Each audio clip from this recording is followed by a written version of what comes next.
started the Dahlia business, he went to Kellogg's to promote his Dahlias for the back of their cereals. And the man was very impressed with them, but he said he wasn't a large enough grower, that he didn't think he could do it. So the next day, my dad hired tons of Hamilton boys, and they popped all the heads off of the Dahlias and brought them back to Battle Creek, to the headquarters, laid them out on the entire grass lawn in Battle Creek. And the man, you know, from above, everybody's looking out the window, and then the head guy said, anyone with that determination gets a job.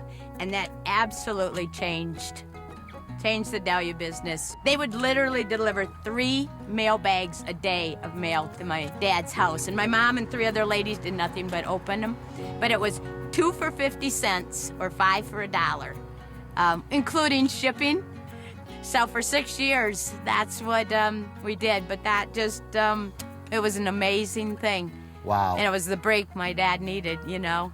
After he passed away, I found some of the Dahlia boxes that he had, the originals, and then he had his order form.